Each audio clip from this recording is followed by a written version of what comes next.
Hello friend, welcome back to teaching notes for CTET exam. Welcome back to everyone. और कैसे हैं आप सभी लोग? आशा करता हूँ अच्छे होंगे, कुशल होंगे, मंगल में होंगे। आज मैं आपके लिए लेकर आऊँ सीटेट परीक्षा के लिए बहुत ही महत्वपूर्ण प्रश्न। चलिए ज़्यादा बातचीत नहीं करते, प्रश्नों की तरफ आते हैं। प्रश्न नंबर 1, निम्नलिखित में से सृजनात्मकता को किस अवधारणा से संबंधित माना जाता है? ऑप्शन नंबर ए, रवेदार बौद्धिकता। ऑप्शन नंबर बी, विभूत सोच।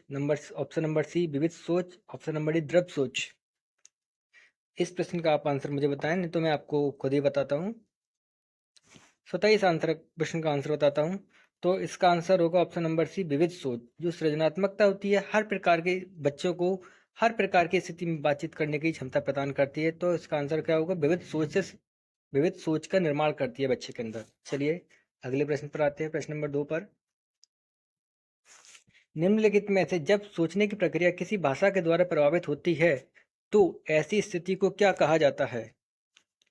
ऑप्शन नंबर ए, संज्ञानात्मक पक्ष। ऑप्शन नंबर बी, भाषा निर्धारित। ऑप्शन नंबर सी, सामाजिक भाषा उद्ग्रहित। ऑप्शन नंबर डी, संस्कृत प्रभावित। बताएं इसका आंसर क्या होगा? प्रश्न को अच्छे से पढ़ें। इसमें बता रहे हैं, निम्नलिखित में से जब सोचने की प्रक्रिया किसी भाषा के द्वारा प्रभावित होती है तो ऐसी स्थिति में क्या कहा जाता है? तो इसका आंसर होगा ऑप्शन नंबर बी, भाषा निर्धारित। चलिए अगले प्रश्न की तरफ आते हैं। निम्नलिखित में से समावेशी शिक्षा किस सिद्धांत पर आधारित है? ऑप्शन नंबर ए, समता व समान अवसर के सिद्धांत पर आधारित है। सामाजिक अस्तित्व व वैश्वीकरण सिद्धांत पर आधारित है। ऑप्शन नंबर सी, विश्व बंधुता के सिद्धांत पर आधारित है। ऑप्शन नंबर डी, सामाजिक संतुलन के सिद्धांत पर आधारित है। तो इसका आंसर आप मुझे बताएं क्या होगा? देखिए, हर प्रकार के प्रश्न आपको इस श्रेणी में, इस श्रृंखला में मिलेंगे आपको। तो इसका आंसर क्या होगा बताएं आप मुझे। समावेशी शिक्षा का सिद्धांत किस पर आधारित होता है? समावेशी समानता व समान अवसर प्रदान करना, बच्चों के साथ किसी प्रकार का भेदभाव ना करना। समावेशी शिक्षा हमें ये सिखाती है किसी भी प्रकार का कक्षा में बच्चा हो, उन सभी के साथ समान व्यवहार करना और समता का व्यवहार करना। तो option number A is the correct answer. चलिए अगले प्रश्न की तरफ आते हैं। प्रश्न नंबर 4, निःशुल्क एवं अनिवार्य बाल शिक्षा अधिकार अधिनियम 2009 दिव्यांग बच्चों की निःशुल्क शिक्षा के अधिकारों को सुनिश्चित करता है। किस आयु वर्ग, ये पूछा जा रहा है इसमें प्रश्न नंबर 4 का। ऑप्शन नंबर 3 से 18 वर्ष तक के बच्चों के लिए निःशुल्क शिक्षा प्रदान करता है। ऑप्शन नंबर बी, 6 से 14 वर्ष तक के लिए बच्चों के लिए निःशुल्क शिक्षा प्रदान करता है। ऑप्शन नंबर सी, 6 से 22 वर्ष तक के लिए बच्चों को निःशुल्क शिक्षा प्रदान करता है। ऑप्शन नंबर डी, 6 से 14 वर्ष तक के लिए बच्चों को निःशुल्क शिक्षा प्रदान करता है। इसका आंसर आप मुझे बताएं क्या होगा? ये तो बहुत सिंपल प्रश्न है। निःशुल्क एवं अनिवार्य शिक्षा अधिकार अधिनियम 2009 काफी बार आ भी चुका है सीटेट में और यूपीटेट में। तो इसका आंसर होगा ऑप्शन नंबर बी, 6 से 14 वर्ष तक के बच्चों के लिए निःशुल्क और अनिवार्य शिक्षा प्रदान किया गया है। चलिए अगले प्रश्न की तरफ आते हैं। प्रश्न नंबर 5, विविध अधिगमकर्ताओं के लिए सुगम स्वरूपों में शिक्षण अधिगम सामग्रियां प्रदान करने का तात्पर्य किससे है?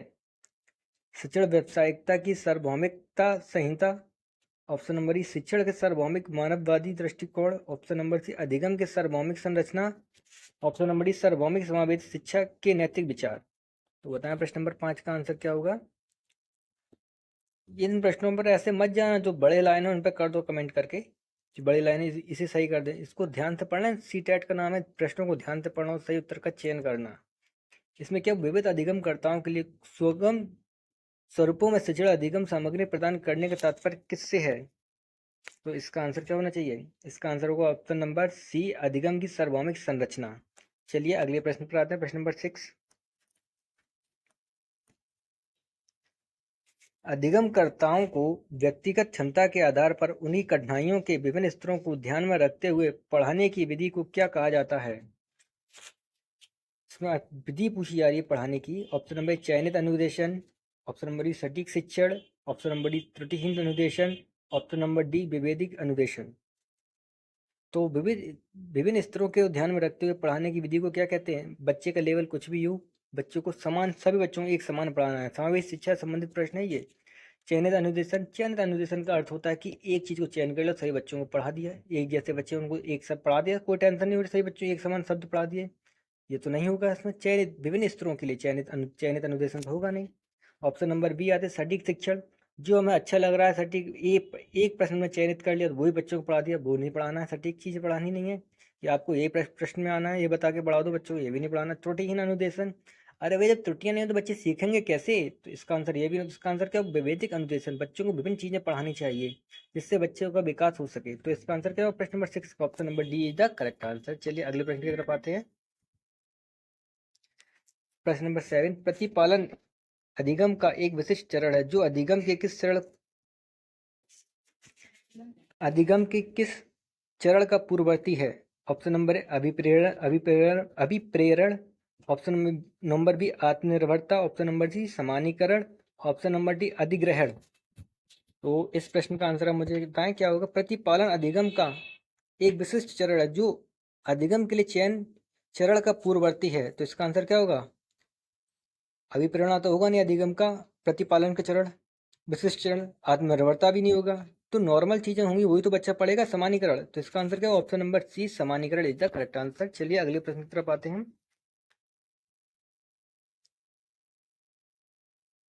निम्नलिखित में से समस्या सुधारक बच्चा अपने किस विचार के आधार पर कथनों की सच्चाई या संभावना का मूल्यांकन करता है? देखिएगा सभी प्रश्न पूछे जा रहे हैं इसमें आपको, और आराम से आप प्रश्न को पढ़कर आंसर दें। समस्या सुधारक बच्चा अपने किस विचार के आधार पर कथनों की सच्चाई या संभावना का मूल्यांकन करता है? सौंदर्य बोध के आधार पर, अमूर्त के आधार पर, तार्किकता के आधार पर, या सृजनात्मकता के आधार पर? तो बच्चा किसी भी प्रश्न का आंसर कब देता है? बच्चे के प्रश्नों या पेज की सुंदरता को देखकर कुछ देता नहीं है उसका आंसर, या प्रश्न ये बहुत ही बड़ा हो उसके हिसाब से देता है, ये भी नहीं होगा। मूर्त सृजनात्मकता है, बच्चे का व्यवहार देकर प्रश्न देखने में बहुत अच्छा लगे, चित्रों को देख करके आंसर देता है, ऐसा भी नहीं होगा। तो इसका आंसर क्या होगा? तार्किकता क्या है? बच्चा देखेगा प्रश्न कैसा है, अच्छा है, छोटा है, बड़ा है, उसी के आधार पर, या घुमावदार है, कैसा है प्रश्न, उसी के आधार पर बच्चा प्रश्न का उत्तर देगा। तो इसका आंसर क्या होगा? ऑप्शन नंबर सी तार्किक, तार्किक के आधार पर। चलिए अगले प्रश्न पर आते हैं। प्रश्न नंबर 9, निम्नलिखित में से जब किसी बच्चे को दिए गए कार्य में स्वयं आनंद लेते हुए अनुभव प्राप्त करता है तो इस स्थिति को क्या कहा जाता है? क्या पूछ रहा है? जब किसी बच्चे को दिए गए कार्य में स्वयं आनंद लेते हुए अनुभव प्राप्त करता है, यानी बच्चा किसी के दूसरे को समाहित न करके स्वयं ही क्रियाकलाप को हल करता है, तो उसका अर्थ क्या होगा? उपभोग प्रकार का कार्य, निर्माणात्मक प्रकार का कार्य, ऑप्शन नंबर सी समस्यात्मक प्रकार का कार्य, ऑप्शन नंबर डी ड्रिल या अभ्यास कार्य। देखो उपभोक्ता कार्य में बच्चा अभी उपभोक्ता तो किसी का बनेगा नहीं, बच्चा कोई चीज का निर्माण कर नहीं पाता है, न किसी चीज को उत्पादन कर पाएगा घर में। निर्माणात्मक कार्य, किसी वस्तु का निर्माण भी बच्चा नहीं कर पाएगा। समस्याओं से अभी जूझ नहीं रहा है, बच्चा तो छोटा है अभी, बच्चा समस्या कहाँ आएंगी बच्चे की समझ, बच्चा तो अभी क्या करेगा? ड्रिल और अभ्यास कार्य सीखेगा। तो इसका आंसर क्या होगा? Option number D is the correct answer, drill और अभ्यास कार्य। चलिए ये आज का हमारा आखिरी प्रश्न होगा। प्रश्न नंबर 10, बहुसंवेदी शिक्षण अधिगम की प्रविधि में अधिगम संवर्धन हेतु दृश्य, श्रव्य और स्पर्श और संवेदना का एक साथ प्रयोग किया जाता है, यानी इन सभी क्रियाओं का एक साथ प्रयोग किस स्थिति में? प्रत्यक्षीकरण के द्वारा, कर्ण कोटर के द्वारा, अवलोकन के द्वारा, ऑप्शन नंबर डी गतिबोधक के द्वारा। बताएं। प्रश्न, बहुसंवेदी शिक्षण अधिगम की प्रविधि में अधिगम संवर्धन हेतु किसके लिए? अधिगम संवर्धन के लिए दृश्य, श्रव्य और किस स्थिति का, संवेदनाओं का एक साथ प्रयोग किया जाता है? गति बोधक। ऑप्शन नंबर डी इसका आंसर होगा। चलिए आज के लिए इतना ही काफ़ी है। देखने के लिए धन्यवाद। Thank you.